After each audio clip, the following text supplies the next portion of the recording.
All right.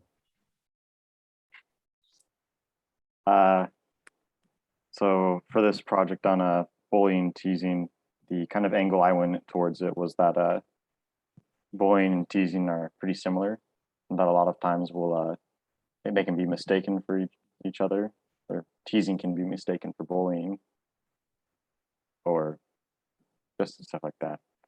Uh, while they're similar in many aspects, they're often many people consider them to both be bad, especially in terms of a schooling environment or just environments where there's a classroom or that kind of stuff, right? Uh, so throughout this, I'll just be describing what I believe the differences are, what makes them similar, and just how we can help teach other people how to differentiate and help people that are being bullied or help themselves while they're being bullied and know what the boundaries are of teasing when it's going too far. So, bullying, what is it? I can't even see with this. There we go. And what we can teach, right? We all know what bullying is. Just a way of kind of hurting someone, whether it be physically, emotionally, any sort of thing that can bring pain to them, right? And it's done on purpose to bring them pain.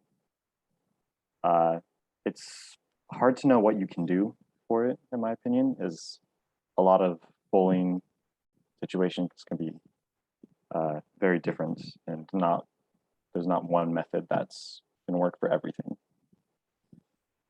So the thing I kind of went for was you kind of want to be able to assess the situation first, right? And for me, this kind of goes in how you would teach someone this as well. You want to assess the situation, maybe notice if you're trying to help someone else who's being bullied, notice what's being done to them, what's hurting them, and either step in, stand up, get someone else involved, or if you're the person that's being bullied, get help for yourself because it's not something you can always just go in and do alone. For teaching that, I feel like you want to be able to teach them that getting help isn't the same as lying. Because I know in especially elementary school, one of the biggest things bullies will do is they'll or one of the biggest things is they'll say, "Oh, if you tell anyone, you're basically snitching," right? And they'll make them feel like they can't go and reach out for help. They can't that they're all alone, right?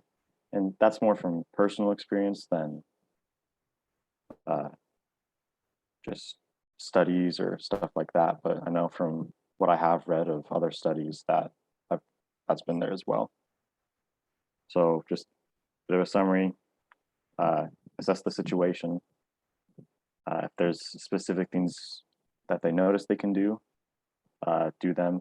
If not, maybe while getting help, ask for stuff that they could use with that information, and then get help, right? Uh, Teasing, just is it a form of bullying or a lighthearted joke? Uh, a lot of times, and as you're younger, teasing can be hard to differentiate between bullying. Uh, if you were to know someone, like have a cousin in middle school, and they were to tease you, and you didn't understand that it was a joke, that was me. I did not have a sense of humor when I was younger. So when I was teased, I thought I was being bullied by my cousins.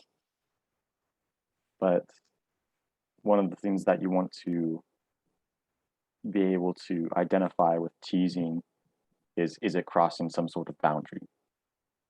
That's when it becomes bullying, and that's where teachers or any sort of leader will struggle to tell if a boundary is being pushed or not because every person has their own boundaries. And so it's hard to tell whether or not, hey, this person is being pushed a bit too far, or if you just think, oh, would push my boundaries. So for me, or what I've seen is helpful for being able to know what is the difference between teasing and bullying is to kind of set some boundaries for yourself. So for a child, that's kind of just describing what boundaries are, just helping them figure out what they're okay with and what they're not, and being able to and willing to stand up and make sure that those boundaries aren't crossed. That way it stays a lighthearted joke and doesn't become something that becomes detrimental to them.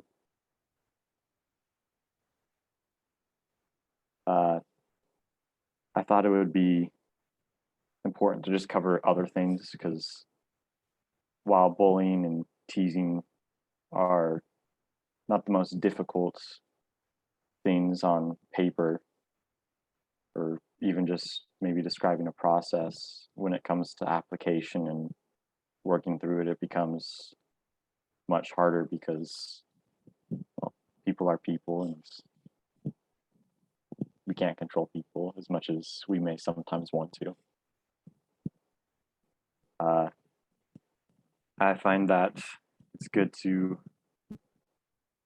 when talking with a child that is going through bullying or teasing, to help prepare them for other things in life. Don't just teach it so that they can get through bullying or teasing, but so that when they grow up and eventually get a job, they're able to be emotionally prepared to handle a tough boss or coworker who won't be the nicest.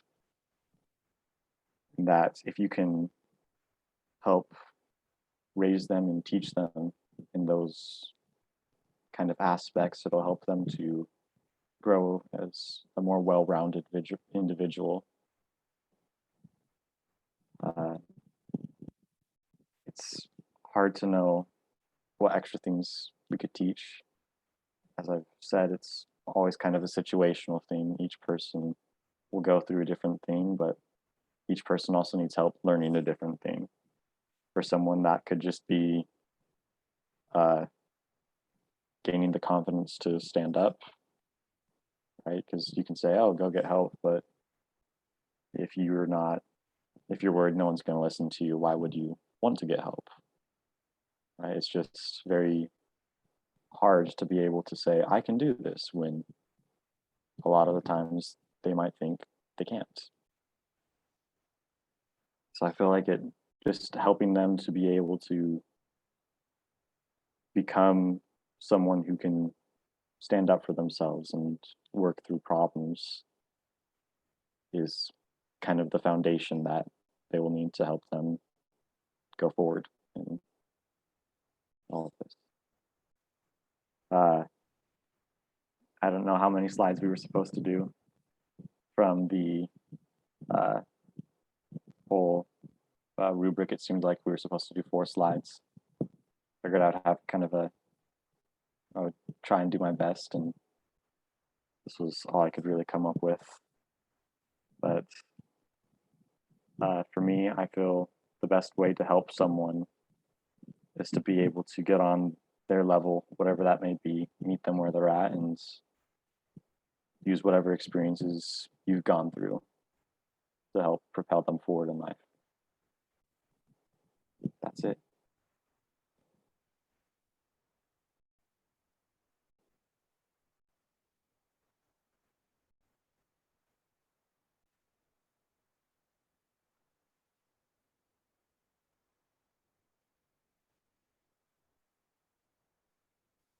Thanks, Caleb. That was a good presentation. Thank you. Crystal, do you want to go next? Yeah. Okay.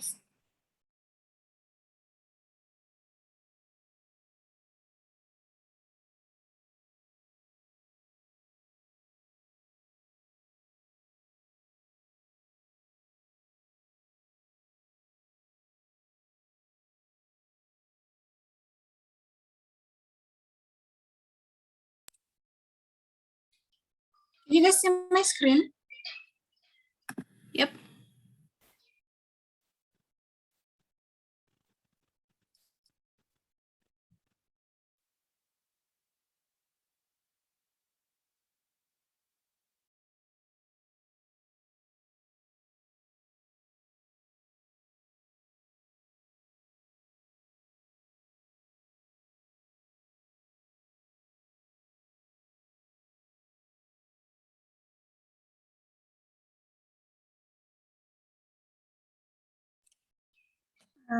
Hello everyone.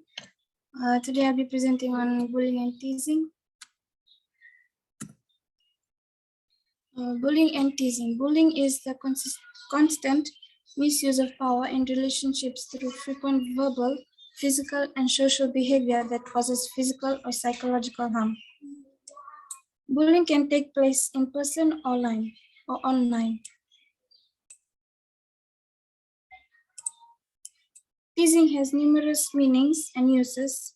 In human communications, teasing occurs in three major forms, which are playful, hurtful, and educative.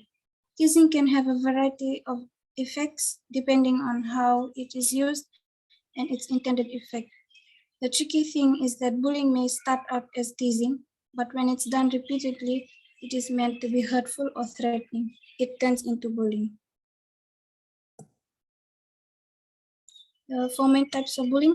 The first one is verbal bullying. This is a type of bullying with painful verbal words, which includes continuous name calling, threatening, and making disrespectful remarks about someone's attributes, that is, appearance, religion, ethnicity, disability, sexual orientation, etc. Spreading rumors is also a sign of verbal bullying. The second one is physical bullying. This is a type of bullying with aggressive intimidation, which includes repeated hitting, pushing, and kicking. Touching in unwanted and inappropriate ways is also a sign of physical bullying.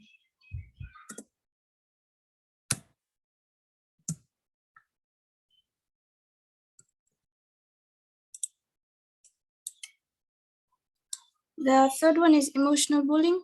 This is a type of bullying where a student excludes their peers by changing their social standing, putting themselves in a more powerful and populous position in the process. And this includes rejection, judging, sarcasm, and swearing. Attacking a person's personal character is also a sign of emotional bullying. And the fourth one is cyberbullying. This is a type of bullying where someone uses the internet to post or share hurtful comments, slander, embarrass, threaten, harass, or otherwise harm someone else. It can also be called cyberstalking. Why and consequences? Some of the common reasons bullying occurs is to gain a sense of power among their classmates, to get attention or become popular, to get things they want, to get revenge or deal with pressure. And it also can be a sign where there's not enough love or attention at home. Some of the consequences of teasing and bullying faced by the victim are they will suffer physically and emotionally, frequent crying and unexplained bruises, sudden drop in grades or other learning problems, not wanting to go to school, low self-esteem, and depression, which could eventually lead to suicide. 5 strategies are here. These 5 strategies will promote empathy and respect in all children. So the first one is meet your child's emotional needs. It is very difficult for children to treat others kindly if they do not feel loved. The second one is to help them identify and share their feelings. When kids understand how they feel and can name their feelings, they are better equipped to identify similar feelings in other people. The third one is model empathy. Talk to your kids about how another person might be feeling and why you may have responded the way you did. The fourth strategy is teach kids to find common ground. Research shows that kids are more likely to feel empathetic towards someone if they can relate to how a person might be feeling. And the fifth one is to help them imagine how someone else feels. Knowing how someone else might feel in any given situation is what being empathetic is all about. These are my references. Thank you for your attention.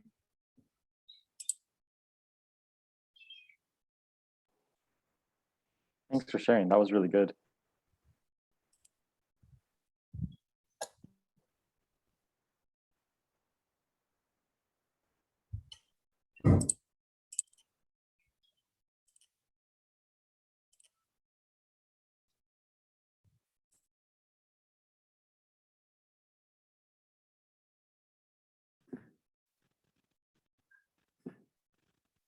Okay, I'll do mine. So bullying, there are three main features of bullying, and that is the misuse of power in a relationship, ongoing and repetitive, it causes harm to others. And then there are 4 types of bullying. There's physical, verbal, or written, social, and cyberbullying, like Crystal talked about.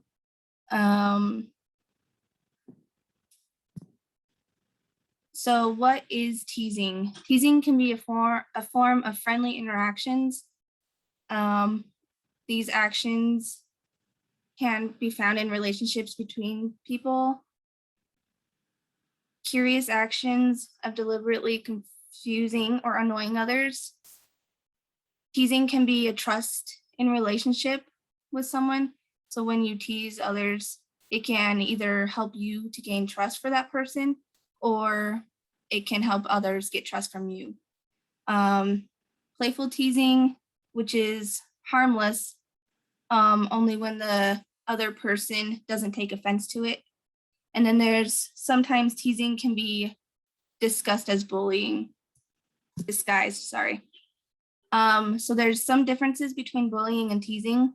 Bullying is an act of intentionally and repeatedly causing harm to others. It's always negative and it's always meant to hurt people. It's often cannot be stopped by the victim's reaction, like teasing can. And then teasing is to laugh at and criticize someone in a way that is either friendly and powerful, or it's mean and unkind. So teasing can be positive, and it can form a friendly interaction with people. It teaches people to accept controlled criticism, and it's not always bad, although sometimes it can be if it's taken too far.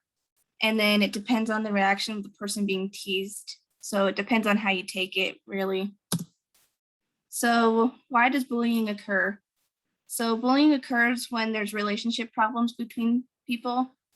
It also, some people bully because they bully others because the other people are different from what they are. Some people bully because some people are being bullied because they are clever or popular, either one.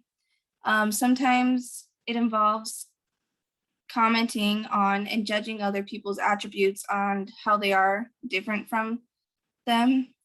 And the reason why people bully is so that they can fit into like popular groups and stuff like that. So why does teasing occur? Teasing can draw attention. It can make you feel superior or powerful. In group acquaintances, like I said, it can make people feel like they belong in a group, which makes them feel powerful. And some kids will tease others to fit into popular groups. Not accepted differences, like we already talked about. Kids don't understand differences, meaning kids aren't the best at seeing others' differences and knowing that not everybody is the same and not everybody will ever be the same. Some kids intimidate what they see at home as well as other places. Consequences of teasing and bullying victims.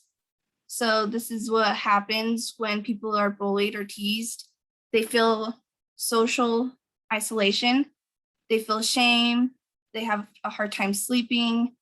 they change their eating habits, they can have low self-esteem, they don't want to go to school, they can feel symptoms of anxiety, have higher risks of illnesses, they can have poor school performances, and they can have symptoms of depression. So how to cope with bullying? You can help children think of words that they can say to themselves to help them, instead of just doing the action of bullying back maybe. They can remind themselves that their own opinion is more important than the bullier. They can have a parent monitor bullying and encourage your children to ask for help if it becomes a real big problem. So these are ways how to cope with teasing. You can let your child know you understand them. Have the kids try to stand up for themselves. A lot of parents like to want to do it for their kids, but it's important that kids learn how to stand up for themselves. They can teach them to say things like, I don't like it when you do that, or say that, or please stop teasing me. They can teach them that it's okay to ask for help and make sure that there is no teasing at home. Strategies to promote empathy and respect. So empathize with your children and model empathy for others. Know your child, demonstrate empathy for others, including those different from you. Engage in self-care and self-reflection. Make caring for others a priority and set high ethical expectations. Keep a clear message. Prioritize caring when you talk with other important adults in your children's lives. Help your children understand that the world doesn't revolve around them. Provide opportunities for children to practice empathy. Have family meetings. Encourage empathy for peers. Reflect on empathy and caring. Discuss ethical dilemmas. Support doing with others instead of just serving. So support doing with others is like, instead of just serving them, offer to do something with them so that you can be involved with them instead of just doing it for them. Expand your child's circle of concern, zoom in and out, understand those who are different or struggling. Strategies to promote empathy and respect. So help children develop self-control and manage feeling effectively. Identify feelings, 3 steps to self-control, and resolve conflicts. These are my references.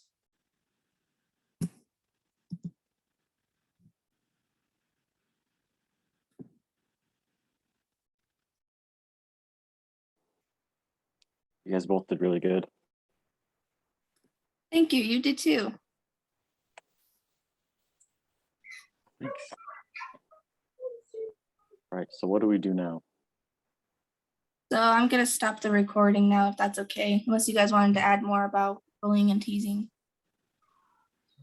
Nothing Okay. I could add that you guys haven't said. Okay.